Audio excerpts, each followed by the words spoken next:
নমস্কার বন্ধুরা, আপনাদের সবাইকে জানাচ্ছি স্বাগত। এই মুহূর্তে পাওয়া সবথেকে বড় এবং গুরুত্বপূর্ণ আবহাওয়ার আপডেট। দক্ষিণ পশ্চিম বঙ্গোপসাগরে ঘূর্ণিঝড় আরও কিন্তু ভয়ঙ্কর রূপ নিতে শুরু করে দিয়েছে। আজকে 26শে নভেম্বর, আজ মঙ্গলবার। দেখতে পাচ্ছি ইতিমধ্যেই ঘূর্ণিঝড় অবস্থান করছে দক্ষিণ পশ্চিম বঙ্গোপসাগর অর্থাৎ শ্রীলঙ্কার একদম কাছাকাছি অংশ নিয়ে কিন্তু অবস্থান করছে ঘূর্ণিঝড় ফেঙ্গাল। তারই প্রভাবে কিন্তু দক্ষিণ ভারতের বিভিন্ন অংশে কিন্তু চলছে এখন সরাসরি লাইভ ঝড় বৃষ্টি হচ্ছে, কিন্তু আমরা সরাসরি দেখতে পাচ্ছি। আমরা এই ঘূর্ণিঝড়ের প্রভাবে রয়েছে আবারও দুই বাংলা, দক্ষিণবঙ্গ এবং উড়িষ্যা, অন্ধ্রপ্রদেশে প্রবল ঝড় বৃষ্টির সতর্কতা। তো ঠিক কবে থেকে আসছে বৃষ্টি আমরা দেখে নেওয়ার চেষ্টা করব। তো বৃহস্পতিবার 28শে নভেম্বর থেকেই কিন্তু পুরোপুরি বদলে যাচ্ছে দুই বাংলার আবহাওয়া। 28শে নভেম্বর থেকেই দক্ষিণবঙ্গে প্রবল মেঘাচ্ছন্ন হতে শুরু করবে এবং 28শে নভেম্বর ঠিক দুপুর বা বিকেল থেকেই কিন্তু শুরু হয়ে যাবে দক্ষিণবঙ্গের বিভিন্ন অংশে বজ্রবিদ্যুৎ সহ কিন্তু প্রবল বৃষ্টিপাত। দেখতে পাচ্ছি অসময়ে বৃষ্টিতে চাষিদের জন্য কিন্তু প্রচণ্ড পরিমাণে ক্ষয়ক্ষতির আশঙ্কা রয়েছে। দেখতে পাচ্ছি অতি ভারী বর্ষণের সতর্কতা এবং লাল সতর্কতা রয়েছে বাংলাদেশের দক্ষিণবঙ্গের বিভিন্ন অংশে রয়েছে এবং পশ্চিমবঙ্গেরও দক্ষিণবঙ্গের বিভিন্ন অংশে রয়েছে প্রবল ভারী বৃষ্টির সতর্কতা। এদিকে বাংলাদেশের ক্ষেত্রে রয়েছে লাল সতর্কতা, তার মধ্যেই রয়েছে স্বয়ংনগর, মাথাবেড়িয়া, কালাপাড়া, লালমোহন, মতিরহাট, রয়েছে ফেনী, ভোলা, খাগড়াছড়ি, চট্টগ্রাম, মহেশখালী এবং বরিশাল বিভাগ নিয়ে চরম লাল সতর্কতা রয়েছে। অতি ভারী বৃষ্টিতে ভয়াবহ দুর্যোগের আশঙ্কা রয়েছে বাংলাদেশের দক্ষিণবঙ্গের বিভিন্ন অংশে। অসময়ে বৃষ্টিতে কিন্তু চাষিদের জন্য কিন্তু প্রবল দুঃসংবাদ। এদিকে রয়েছে পশ্চিমবঙ্গের ক্ষেত্রে বৃষ্টির সম্ভাবনা, ভারী থেকে অতি ভারী বৃষ্টির সম্ভাবনা রয়েছে। তার মধ্যেই রয়েছে দীঘা, কন্টাই, জলেশ্বর, বলেশ্বর, রয়েছে হলদিয়া, নামখানা, সুন্দরবন, হলদিবাড়ি, গঙ্গাসাগর, রয়েছে জয়নগর, মাজিলপুর, বরাইলপুর এবং টাকি, বসিরহাট, বারাসাত, রয়েছে কলকাতা, কোলাঘাট, খড়গপুর এবং রয়েছে উত্তর চব্বিশ পরগনায় কিছুটা অংশ, চন্দননগর। এই সর্বত্র নিয়েই কিন্তু চলবে বৃষ্টিপাত, অর্থাৎ দুই বাংলার দক্ষিণবঙ্গের বিভিন্ন অংশে কিন্তু চলবে ভারী বৃষ্টি। এদিকে রয়েছে ত্রিপুরার দক্ষিণ বিভাগ, আজওয়াল এবং মিজোরামেও কিন্তু চলবে ভারী বৃষ্টি। তো দেখে নেওয়ার চেষ্টা করবো এই বৃষ্টিতে কতদিন চলতে পারে এই ঘূর্ণিঝড়ের প্রভাবে। তো দেখতে পাচ্ছি বৃহস্পতিবারও বৃষ্টির সম্ভাবনা এবং 29শে নভেম্বর শুক্রবারে আরও কিন্তু বৃষ্টি বাড়ার সম্ভাবনা রয়েছে দুই বাংলার দক্ষিণবঙ্গের বিভিন্ন অংশে। দেখতে পাচ্ছি কিন্তু প্রবল বৃষ্টির সতর্কতা রয়েছে দুই বাংলার দক্ষিণবঙ্গে এবং 30শে নভেম্বর শনিবার আরও কিন্তু বৃষ্টি বাড়বে, লাল সতর্কতা এবং মৎস্যজীবীদের কিন্তু চরম সতর্কবার্তা করা হবে দক্ষিণবঙ্গ উপকূলবর্তী এলাকা নিয়ে। দেখতে পাচ্ছি সমুদ্রে কিন্তু মৎস্যজীবীদের ভয়ঙ্কর সতর্কবার্তা করা হবে, সঙ্গে প্রবল ঝড়, সঙ্গে অতি ভারী বৃষ্টিতে ভয়াবহ দুর্যোগের আশঙ্কা রয়েছে। আবারও একবার দেখতে পাচ্ছি শীত কিন্তু অনেকটাই বাধা প্রাপ্ত হচ্ছে এই ঘূর্ণিঝড়ের প্রভাবে।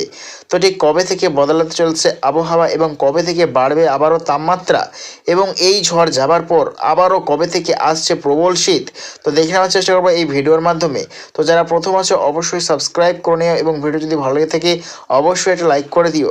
তো দেখতে পাচ্ছি শনিবার 30শে নভেম্বর কিন্তু আরও বৃষ্টি বাড়বে এবং 1 ডিসেম্বর রবিবারও দেখতে পাচ্ছি বিভিন্ন অংশে দক্ষিণবঙ্গে বৃষ্টির সম্ভাবনা রয়েছে এবং দেখতে পাচ্ছি আমরা সোমবার 2রা ডিসেম্বর থেকেই কিন্তু পুরোপুরি বদলে যাচ্ছে আবারও আবহাওয়া।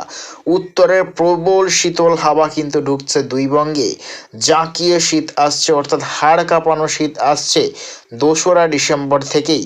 তো লাস্ট আপডেট যদি চলে যাই, লাস্ট আপডেট অর্থাৎ 4ঠা ডিসেম্বর বুধবার দেখতে পাচ্ছি ভয়ঙ্কর শীত, প্রায় 12 ডিগ্রির নিচে কিন্তু তাপমাত্রা নেমে যাচ্ছে আগামী দিনে, অর্থাৎ দুই বাংলাতে আসছে এই ঝড়ের পর প্রবল ঠান্ডা কিন্তু শীতল হাওয়া ঢুকছে দুই বঙ্গে, হাড় কাঁপানো শীত আসছে এই ঘূর্ণিঝড়ের পর। দেখা যাচ্ছে তো ঠিক এই যে তাপমাত্রা কবে থেকে বৃদ্ধি হবে এবং আগামী দিনে আবারও বঙ্গোপসাগরে কোনো রকমভাবে কোনো ঘূর্ণিঝড়ের সিস্টেম আছে বা নেই আমরা দেখে নেওয়ার চেষ্টা করব। তো দেখতে পাচ্ছি আরব সাগরে কিন্তু আবারও এক নতুন ঘূর্ণিঝড়ের সতর্কতা। তো এই ঘূর্ণিঝড় যদি তৈরি হয় তা যাবার সম্ভাবনা রয়েছে গুজরাট এবং ওমান বা ইয়েমানের দিকে। তাইভাবে আগামী দিনে রয়েছে আবারও ভয়ঙ্কর সতর্কবার্তা। এদিকে রয়েছে বঙ্গোপসাগরে অর্থাৎ দক্ষিণ পশ্চিম বঙ্গোপসাগরে আবারও কিন্তু নিম্নচাপের সম্ভাবনা। তারইভাবে দক্ষিণ ভারতের বিভিন্ন অংশে কিন্তু চলবে আবারও ঝড় বৃষ্টির সম্ভাবনা। তো দেখে নেওয়ার চেষ্টা করবো আগামীকাল কোন কোন জেলায় কুয়াশার সম্ভাবনা রয়েছে এবং এই ঘূর্ণিঝড়ের প্রভাবে ঠিক বৃষ্টির পরিমাণ নিয়ে যদি চলে যাই আগামী 10 দিনে কোন কোন জেলায় বৃষ্টির সম্ভাবনা রয়েছে আমরা দেখে নেওয়ার চেষ্টা করব। তো বৃষ্টির পরিমাপ নিয়ে চলে এসেছি আমরা। বৃষ্টির পরিমাপ নিয়ে দেখতে পাচ্ছি কিন্তু প্রবল বৃষ্টির সম্ভাবনা রয়েছে আগামী 10 দিনের মধ্যে। দেখতে পাচ্ছি অতি ভারী বৃষ্টির সম্ভাবনা রয়েছে আগামী 10 দিনে। আগামী 10 দিনের ক্ষেত্রে রয়েছে পশ্চিমবঙ্গের ক্ষেত্রে ভয়ঙ্কর বৃষ্টির সম্ভাবনা রয়েছে। তার মধ্যেই 2 মেদিনীপুরের দক্ষিণ বিভাগ এবং রয়েছে দক্ষিণ 24 পরগনা বিভাগ নিয়ে প্রবল বৃষ্টির সম্ভাবনা। প্রায় দেখতে পাচ্ছি 5 ইঞ্চি বৃষ্টির সম্ভাবনা, অর্থাৎ অসময়ে বৃষ্টিতে ভয়ঙ্কর ক্ষতিগ্রস্ত হতে চলেছে আগামী দিনে 2 বাংলা দক্ষিণবঙ্গ চাষিদের জন্য কিন্তু প্রবল দুঃসংবাদ চাষিদের জন্য। দেখতে পাচ্ছি আমরা ভয়াবহ বৃষ্টির সম্ভাবনা রয়েছে আগামী দিনে। তো দেখার চেষ্টা করবো আগামীকাল কোন কোন জেলায় কুয়াশার সম্ভাবনা। তো আমরা কুয়াশা আমরা চলে যাচ্ছি আগামীকাল কোন কোন জেলায় কুয়াশার সম্ভাবনা রয়েছে আমরা দেখানোর চেষ্টা করব। তো আগামীকাল বুধবার 27শে নভেম্বর দেখতে পাচ্ছি আগামীকাল বুধবার কিন্তু দেশের বিভিন্ন অংশে কিন্তু কুয়াশার সম্ভাবনা রয়েছে। তার মধ্যে রয়েছে বাংলাদেশের ক্ষেত্রে রয়েছে ঢাকা, লোহাগাড়া, যশোর, রাজশাহী, মাহিরপুর, রয়েছে ময়মনসিংহের উত্তর বিভাগ, রংপুরের পূর্ব বিভাগ, রয়েছে পশ্চিমবঙ্গের ক্ষেত্রে মালদার পশ্চিম বিভাগ, উত্তর দিনাজপুর, শিলিগুড়ি, দার্জিলিং, রয়েছে খড়গপুর, ঝাড়গ্রাম, এদিকে রয়েছে চট্টগ্রাম, মহেশখালী, টাকনাফ, থানচি, দেখতে পাচ্ছি আমরা কক্সবাজার এবং রয়েছে টাকনা বিভাগ নিয়েও কিন্তু কুয়াশার সম্ভাবনা আগামী দিনে। তো প্রিয় দর্শক বন্ধুরা, এইরকম প্রত্যেকদিন লেটেস্ট আপডেট পেতে অবশ্যই আমার চ্যানেল সাবস্ক্রাইব করে নিও। তো আজ এটুকুটাই।